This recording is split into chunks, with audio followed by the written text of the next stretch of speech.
কিন্তু আমরা দেখলাম পুলিশের যে পোশাক সেই পোশাক বদলে গেল, কিন্তু তার যে খাকিলোক এই খাকিলোকে কোনো পরিবর্তন আসলো না।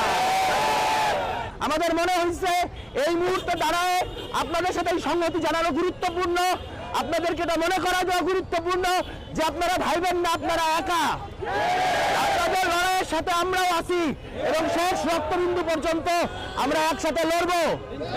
যতদিন পর্যন্ত বাংলাদেশ বৈষম্য মুক্ত না হবে ততদিন পর্যন্ত ৭১ এবং ২৪-এর চেতনাকে নিয়ে আমরা সেই লড়াই চালা যাব। আমরা আশা করছিলাম যে অভ্যুত্থানের পরে আমরা এমন একটা সরকার পাবো যারা আর মানুষের ন্যায্য আন্দোলনে লাঠির বাড়ি মারবে না। আমরা দেখলাম আজকে সারা দেশে কি হচ্ছে। এই ঢাকা বিশ্ববিদ্যালয় ক্যাম্পাসের ভিতরে শিক্ষার্থীদেরকে কিছুদিন আগে পুলিশ ঠিক একইভাবে নিপীড়ন করছে। তার আগে পুলিশের উপস্থিতিতে আপনার এনসিটিভির কার্যালয়ের সামনে আমাদের যে আদিবাসী পাহাড়ি ভাই বোন তাদের উপরে একইভাবে নির্যাতন হয়েছে।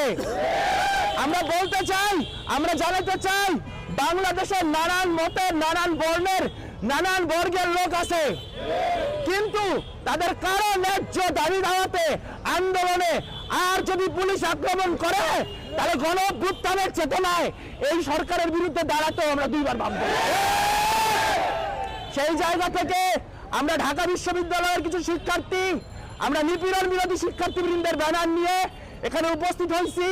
এখানে যারা আছেন তারা নানানজন নানান ছাত্র সংগঠন করেন, অনেকে কোনো ছাত্র সংগঠন করেন না।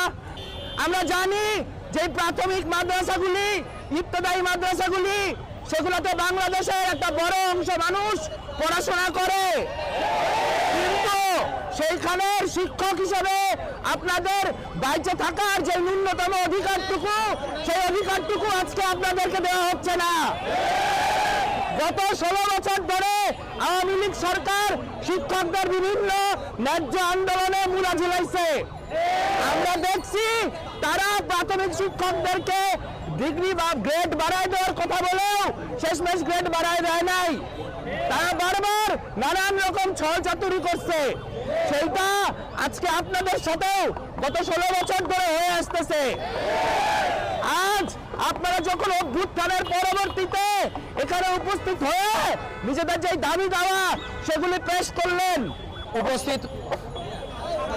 উপস্থিত আলেমগণ, আমাদের মুরব্বী তুল্য আপনারা, শিক্ষক আপনারা আজকে ঢাকা বিশ্ববিদ্যালয়ে এসেছিলেন। এই এলাকায় দাঁড়ায় আপনারা আপনাদের যে দাবি সেই দাবি আপনারা তুলে ধরছিলেন। আমরা আপনাদের কাছে সবাইকে সংগ্রামী শুভেচ্ছা।